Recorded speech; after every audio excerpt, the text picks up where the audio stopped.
And welcome to 115. It is the 1st of February, and doing a little change up in the format this month. Going to be offering some of the business advice that I put out and some new media over the coming months. So that's exciting. Stay tuned for what that's going to be.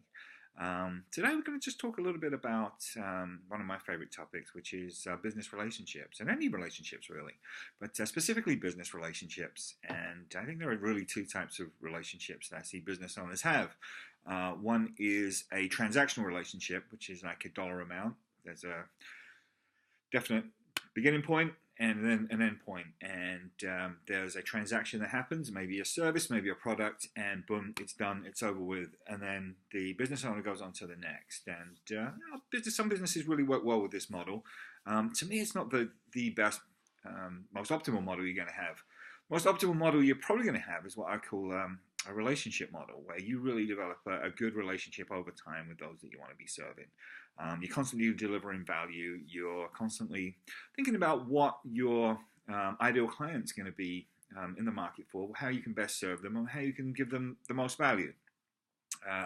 Really great story I heard in Las Vegas about 3 or 4 years ago was a blogger called Darren Rouse. He's from Australia, and he talks about he set up a digital photography school, and would just set up a blog and would give away tons and tons of like ideas, free things over time. He would set up videos, he would write blog posts, do camera reviews, had other writers that would come in, and it was over time, 3 or 4 years, it would developed a really strong readership. About 150,000 people would come to his digital photography school, and he never sold a single thing.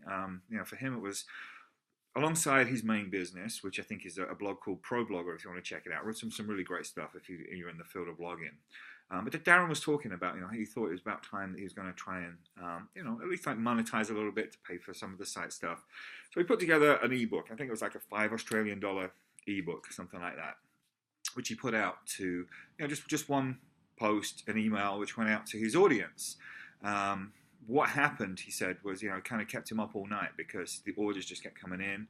And he did have a list of 150,000 people, but of those 150,000 people, a significant number of them bought the ebook, and they were buying them in multiple copies as well because he demonstrated value over time.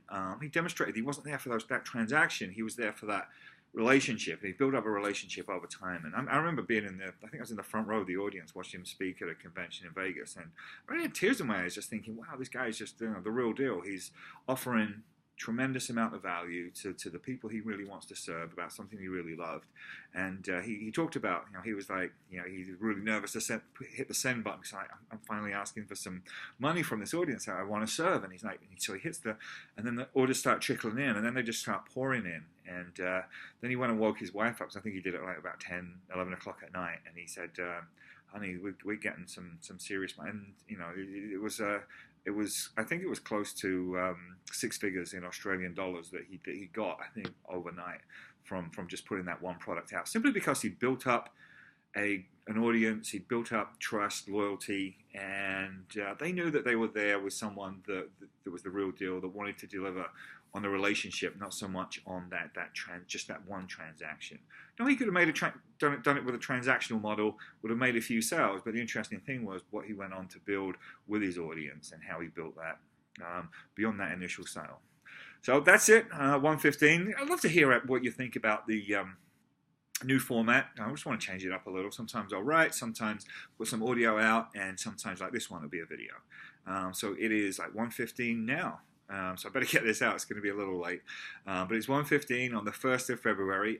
Trying to work out where spring is here in the Northeast. I've just been out for a 6-mile Boston Marathon training run, and it felt like it was at least spring, if not feeling like summer with the sun shining. So I'm trying to wonder where that, where our New England winter's gotten to this year. Not that I'm complaining, but I will talk to you in 15 days' time. Love to hear some feedback. DennisACharles@gmail.com anytime. Any feedback that you have. Anything you'd like me to talk about in the newsletters as well. Would love to do that. Have a wonderful week, and I look forward to talking to you very soon. Thanks a lot. Bye-bye.